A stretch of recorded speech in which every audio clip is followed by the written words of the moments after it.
What advice would you give someone starting an arts organization? Wow, that's a great question. I happen to just write a book on the subject, and so I will simply say that anything that I say is in that book. I do feel like the most of what I've learned over the course of these years is is plowed into that book, and the book is called "Creativity to Community: Arts Nonprofit Success, One Coffee at a Time." But my advice to someone starting out an arts nonprofit organization is to talk to a lot of people, go to people in your community that do arts nonprofit organizations well and have coffee with them or have lunch with them. Think very carefully about how you build your board of directors. You want a diverse board, and you probably don't want a whole lot of artists on your board. A lot of guitar organizations and a lot of small arts organizations feel like the only people that would be interested in serving on their board would be other guitar players. But the fact of the matter is, if you look at the ballet boards or the symphony boards or the opera boards, those boards aren't made up of dancers and orchestral players and singers, right? Those boards are made up of people in the community who value the arts and who value community service through the arts. And so those are the kinds of people ultimately that you want to draw in to support you as early as you possibly can. All of that is based on your vision for your organization, right? Your vision is the precious commodity. So what is it that your organization is going to do to make the community that you live in a better place to live? How are you going to serve people? And so that's sort of the golden nugget at the core of every great organization. And I think a lot of people have good intentions, but maybe perhaps start thinking, gee, I'm going to start a nonprofit organization so that I, as an artist, can play more. Or as an artist, can hire my friends who hire me, and then we can just have a little hiring each other club. And not necessarily bad ideas, but if that's the core of what's developing your organization, it won't ever grow to be a powerful and highly functioning organization in all likelihood. At least I've never seen it happen. Let's talk a little bit more about your new book. Can you tell us a little bit about it? Sure. The book is called Creativity to Community: Arts Nonprofit Success, One Coffee at a Time. The word guitar doesn't actually appear in the book once. This is about organizational practices. It's about mission. It's about vision, foundational principles in that sense. It's about building your first board of directors. In a sense, it's really aimed at people who are either starting an organization or enhancing an organization. This is not a book that the executive director of the New York Philharmonic is going to read. I mean, they might read it. Hopefully there might be something of interest to them, but it's really aimed at small and medium-sized arts organizations. There's a chapter in there called the All-Volunteer Nonprofit Organization. It talks about volunteer management. It talks about the kinds of process documents and expectation and management techniques that help run an all-volunteer organization. There's very important things in there about strategic planning. Strategic planning is the process that we go through in an arts organization where we get together all the people we serve, our friends, our colleagues, our boards of directors, our patrons, our audience members, the people we don't serve yet but we wish we could, students, their parents, and we ask all of those people for their input. And in the process of asking for their input, sure, we might learn something about what we want to go and do, but we also develop relationships with all of those people. And that makes strategic planning one of the most important elements that an organization can have. It's also, in my view, an antidote to burnout, because burnout is endemic in the nonprofit arts world. People pour their passion into something for no money when they're students or recent graduates or when they get excited about something. And then time goes by and they work, and they don't necessarily see the organization growing, or they're not getting paid for it. And it becomes hard to sustain that.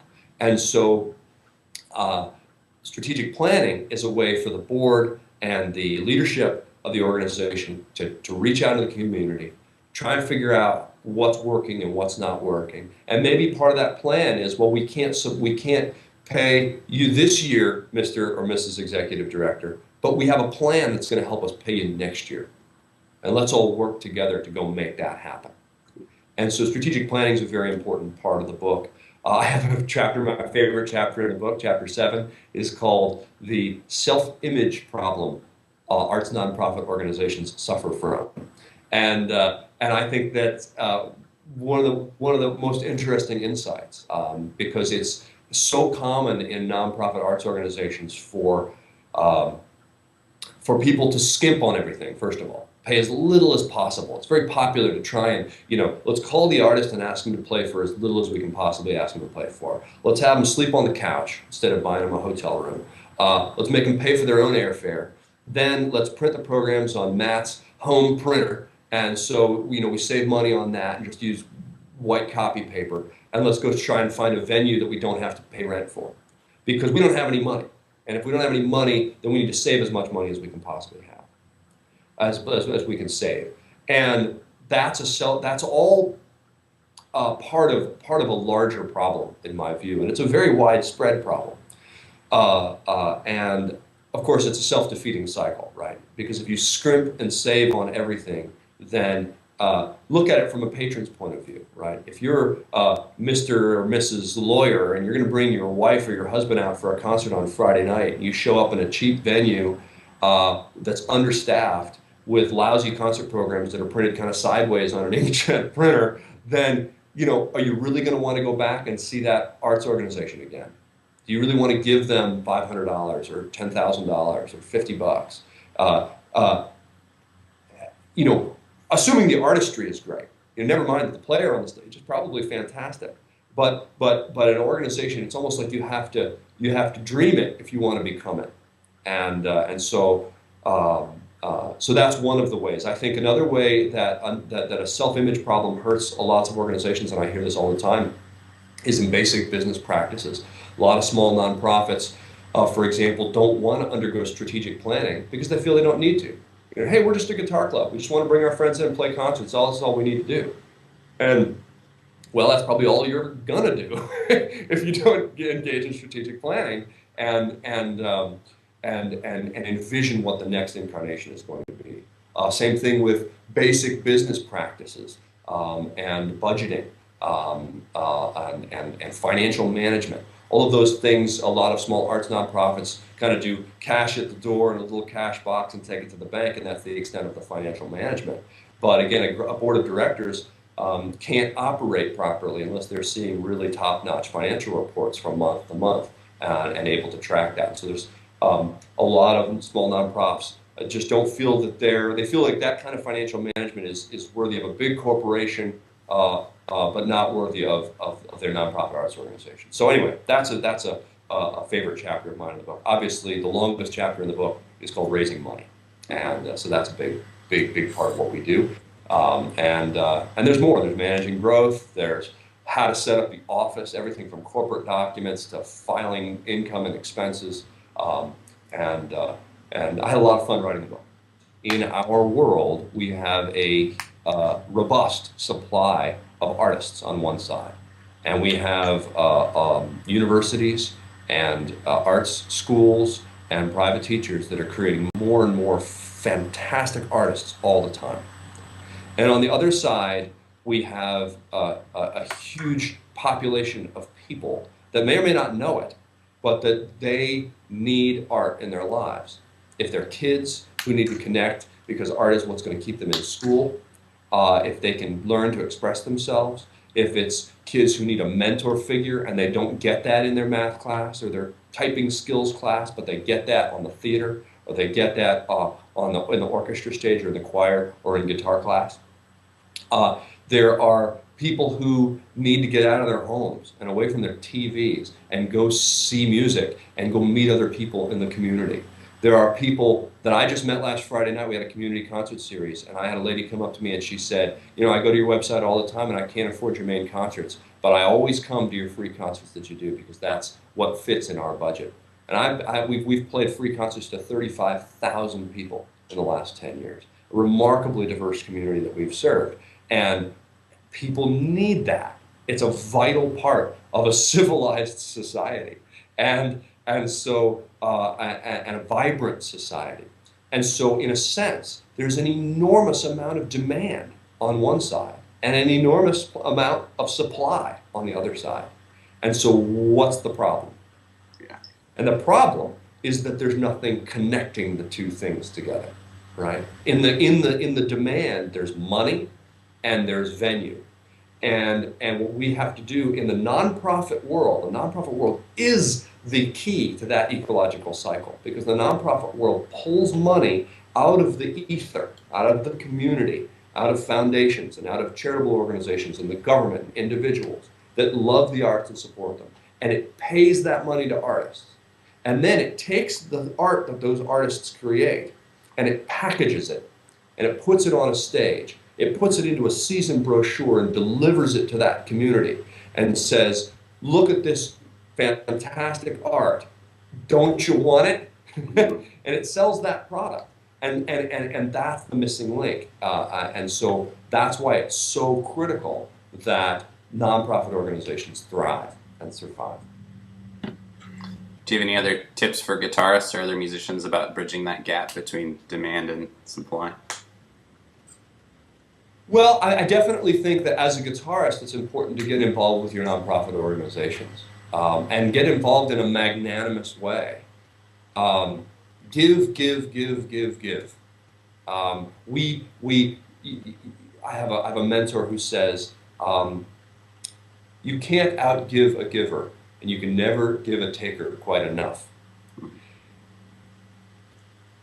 You've got to, as a player or as a teacher, find out ways that you can serve your community. And so get involved with your organizations. If you can donate a concert, donate a master class, then do those things. It comes back to you, ultimately, as the organization grows and as guitar becomes something that's more and more popular. As far as straight out advice, I would say the world works on relationships. And yes, you need to have a press package. Yes, you need to have a DVD or an audio file. You need to have any more so much is on YouTube. As a presenter, I will say there's a lot of bad videos on YouTube. I would recommend that you make a good video for YouTube. And that doesn't mean it has to be glitzy and silly with a big title page that fades to a picture of an elm tree and snow falling and then you playing the guitar. I just mean a high quality video that isn't a flip phone that's shaky as you're trying to watch it. Because as a presenter, again, I use those videos to sell your performance to my community.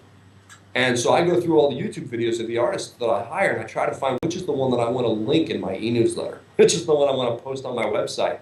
And if it's a lousy video, it doesn't sound good and people are coughing, it's hard for me to sell that.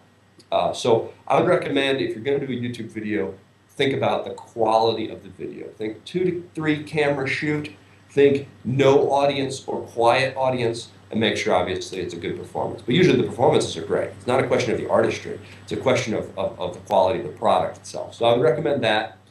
I would recommend build relationships. And again, it all comes back to being a nice person. Send people Christmas cards. Check in with people's websites. When somebody sends me a release about a new CD that they've got, I take the time to go to their site, listen to a track of the CD, think about it, and then I write them and I tell them, hey, I really enjoyed your CD.